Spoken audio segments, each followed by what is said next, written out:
Hello, I'm Simon Crafer. We're in the MotoGP pit lane in the factory Suzuki garage. We hear a lot about rider and bike setup, and how the engineers work on this. And sure, there's a lot about electronics in there, especially these days, throttle control stuff. But a big part of the bike setup puzzle is bike balance. And when I say bike balance, I mean the weight bias from front or to rear. And from my point of view, it's a big part of keeping the rider happy, finding that sweet spot.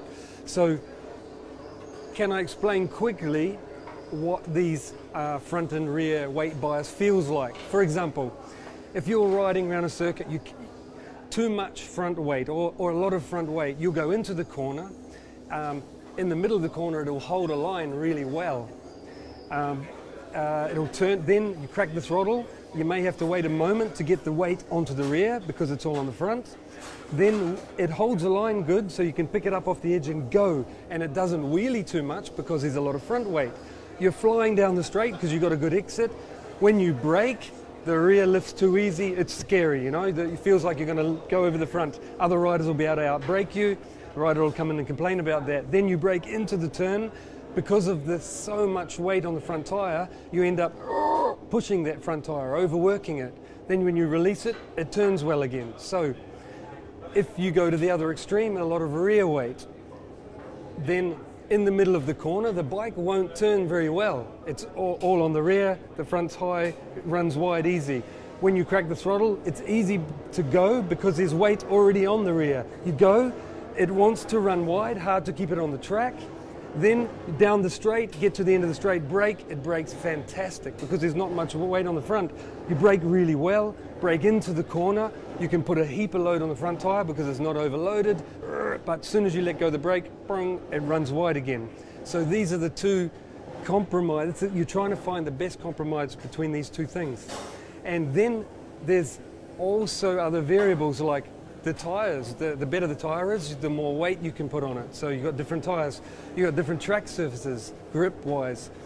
You've got different conditions, cold, hot, too hot, you have no grip, too cold, it's tearing. Then different track layouts.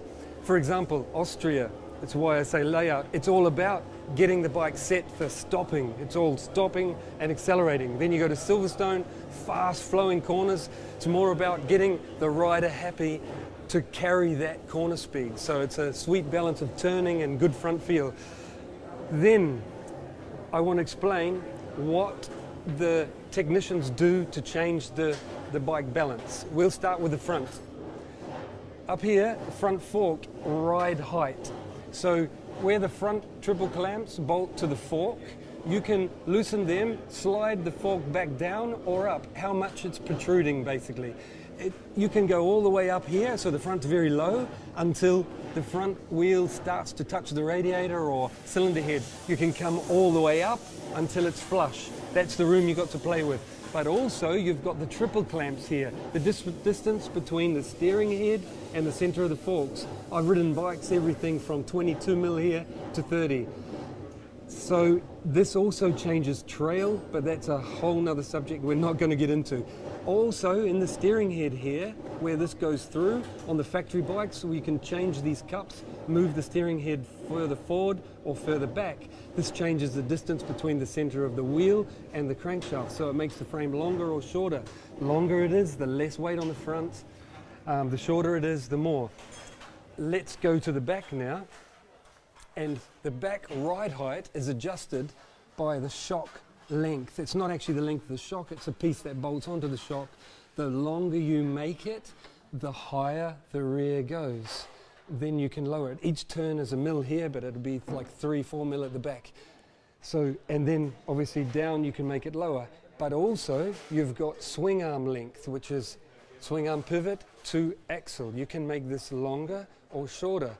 The longer you go, the more weight on the front, the less on the rear. It makes the rear more predictable because it's long, you get a lot of feel, but less grip. The drifting bikes, like great big long swing arms, no grip, lots of feel, control. If you go short there, it's more weight on the rear, less predictable, like it grips, and lets go really quickly, wheelies more, So there's always a compromise. Everything you do, front or rear, affects the other end of the bike. So you can see it's really easy to get lost. These technicians know all of the parameters the bike works best in, all of the measurements. They also know what each other effect it will have on the other end of the bike. They work on rider comment. But the rider comment is only accurate if he's pushing 100%.